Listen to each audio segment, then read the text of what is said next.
Hi friends, welcome to my channel. ఈరోజు నేను నెత్తళ్ళు దొండకాయతో gravy curry చేస్తున్నానండి. చాలా టేస్టీగా, మీరు కూడా ఒకసారి ట్రై చేసి చూడండి. చాలా బాగుంటుందండి. ఇలా నెత్తళ్ళు వేసి చేస్తే ఫస్ట్ అయితే నేను మిక్సీ జార్లో ఒక ఆనియన్ తీసుకొని కట్ చేసి వేసుకున్నానండి. ఇంకా 1 స్పూన్ ధనియాలు వేసుకున్నాను. ఇంకా హాఫ్ స్పూన్ అయితే జీలకర్ర వేసుకున్నానండి. వేసుకొని కొద్దిగా వెల్లుల్లిపాయలండి. వెల్లుల్లిపాయలకి పైన పొట్టు తీనవసరం లేదండి, అలా వేసుకుంటే పర్వాలేదు, ఏం కాదు. ఇంకా కొద్దిగా అల్లం అండి, అల్లం ఒక టమాటా వేసుకున్నానండి, కట్ చేసి వేసుకున్నాను. దీన్ని అయితే మిక్సీ పట్టుకొని పేస్ట్ చేసుకున్నానండి. ఇంకా నెత్తళ్ళు కొద్దిగా తీసుకున్నాను. వీటిని బాగా వాష్ చేసుకోవాలండి. నెత్తల్లో బ్లాక్ పొట్టు ఉంటుంది కదా, దాన్ని అంతా తీసి పడేయాలండి. ఇంకా దొండకాయలను అయితే సన్నగా తరుక్కోవాలండి, తరుముకొని పెట్టుకోవాలి. దీన్ని ఒక పాన్లో ఆయిల్ వేసి బాగా వేడెక్కాక ఈ దొండకాయలన్నీ అందులో వేసి ఫ్రై చేసుకోవాలండి.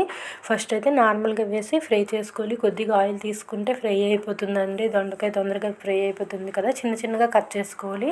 మనం ఎంత పలచగా కట్ చేసుకుంటే అంత తొందరగా ఫ్రై అయిపోతాయి.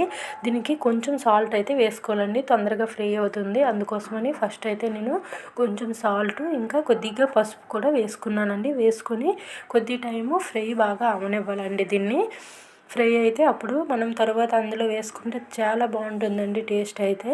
చూడండి, కొద్ది టైం అయితే నేను దొండకాయలని ఫ్రై చేసుకుంటున్నాను. మూత పెట్టేసి ఒక 10-15 మినిట్స్ ఫ్రై చేసుకుంటే సరిపోతుందండి. దీనికి తర్వాత మనకి కర్రీ చేసుకునేటప్పుడు తొందరగా అయిపోతుంది. దీన్ని ఫస్ట్ ఫ్రై చేసుకొని పెట్టుకోవాలి. చూడండి, కలరు కొంచెము మారింది. బాగా ఫ్రై అవనివ్వాలండి. దొండకాయ అంటే బాగా ఉడికిపోయినట్లు ఫ్రై అవనివ్వాలి.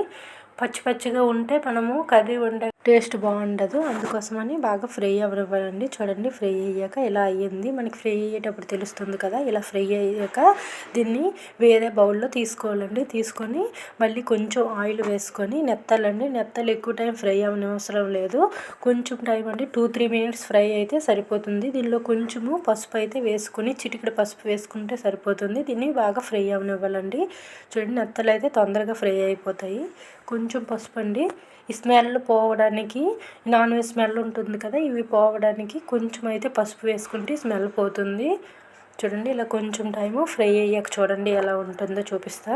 కొంచెం ఒక 2 మినిట్స్ అయితే సరిపోతుందండి. 2-3 మినిట్స్ తర్వాత మనము గ్రేవీలో వేసి ఉడికిస్తాం కదా, అప్పుడు ఉడుకుతుంది. కొంచెం ఫ్రై అవనిస్తే ఈ పచ్చి స్మెల్ అనేది పోతుంది. ఈ నాన్ వెజ్ స్మెల్ పోయి బాగుంటుందండి టేస్ట్.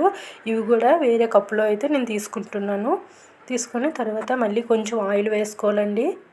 ఆయిల్ వేసి ఒక హాఫ్ స్పూన్ జీలకర్ర వేసుకున్నాను. కొంచెం పోపు వేసుకున్నానండి. వేసుకొని బిర్యానీ ఆకు ఇంకా బిర్యానీ మొగ్గలు ఉంటాయి కదా, అవి కొద్దిగా వేసుకున్నాను. వేసుకొని ఇవి ఫ్రై అయ్యాక ఆనియన్స్ అండి, దొండకాయలాగా పొడవుగా తరిగి పెట్టుకొని కొంచెం ఆనియన్స్ అయితే వేసుకోవాలి. ఇలా వేసుకుంటే టేస్ట్ బాగుంటుందండి ఈ కర్రీకి. అందుకోసమనే ఆనియన్స్ ఇలా కట్ చేసుకున్నాను పొడవుగా ఉండేటట్లు. ఒక ఆనియన్ అయితే సరిపోతుంది.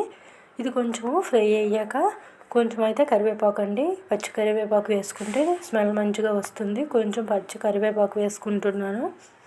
వేసుకొని ఇది బాగా ఫ్రై అయ్యాక మాత్రమే మనము చూడండి, కొంచెం బ్రౌన్ కలర్లో అయ్యింది కదా, అలా అయ్యాక మాత్రమే మనం ఆ పేస్ట్ అనేది వేసుకోవాలండి. దీనిలో సరిపోయినంత సాల్టు, పసుపు, కారం అయితే మనకి గ్రేవీకి సరిపోయినంత వేసుకోవాలి. మనం ఆల్రెడీ పసుపు సాల్ట్ అందులో వేసాం కదా దొండకాయల్లోన, అందుకోసమని కొంచెం అయితే వేసి చూడండి. సరిపోకపోతే మళ్ళీ వేసుకోవచ్చు. సాల్ట్ అయితే ఎక్కువ వేస్తే మళ్ళీ ఉప్పు కష్టం అయిపోతుంది కదా. ఇప్పుడైతే ఈ పేస్ట్ అంతా ఇందులో వేసుకోవాలండి. వేసుకొని ఇది కొంచెం టైం అండి, ఒక 2-3 మినిట్స్ ఇలా ఫ్రై అయ్యాక మనము ఇందులో వాటర్ వేసుకోవాలి. మనకి గ్రేవీకి సరిపోయినంత వాటర్ వేసుకుంటే సరిపోతుంది. నేనైతే దొండకాయలు కొంచెం తీసుకున్నాను కాబట్టి కొంచెం గ్రేవీయే పెట్టుకుంటున్నాను.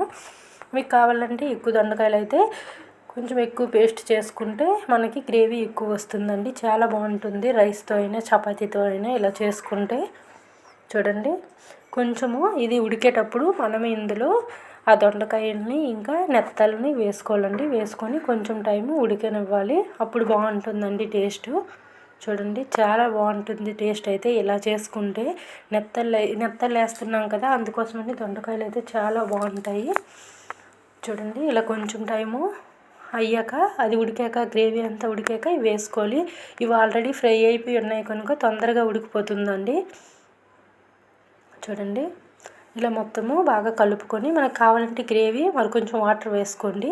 నేనైతే పేస్ట్ కొద్దిగా చేసుకున్నాను కొంచెం దొండకాయలని, మీకు ఎక్కువైతే కొంచెం ఎక్కువగా చేసుకోండి. చూడండి ఉడికేటప్పుడు ఇలా ఉంటుంది. ఆయిల్ కూడా ఎక్కువేమి యూస్ చేయలేదండి, కొద్దిగా ఆయిల్తోనే చేస్తున్నాను. చూడండి ఇలా కొద్ది టైము ఇది వేసాక ఒక 5 మినిట్స్ అయితే సరిపోతుంది. మూత పెట్టుకొని మనం అలా సిమ్లో పెట్టి ఉడకనివ్వాలండి, హైలో పెట్టకూడదు. సిమ్లో పెట్టేసి అలాగా ఉడకనిస్తే చూడండి ఎలా అయ్యిందో. కొంచెం కొత్తిమీర లాస్ట్లో వేసుకోవాలండి, వేసుకొని బాగా కలుపుకొని ఒక 2-3 మినిట్స్ ఉంచాక ఆఫ్ చేసేస్తే అయిపోతుందండి. టేస్ట్ అయితే బాగుంటుంది, స్మెల్ కూడా భలేగా వస్తుందండి. నెత్తళ్ళు స్మెల్ నార్మల్గా ఉండే కన్నా ఇలా దొండకాయ ఇలా నెత్తళ్ళు వేసి వండితే టేస్ట్ అయితే బాగుంటుందండి. ఓకే ఫ్రెండ్స్, మా వీడియో మీకు నచ్చినట్లయితే సబ్స్క్రైబ్ చేయండి, లైక్ చేయండి, కామెంట్ కూడా చెప్పండి. Okay bye.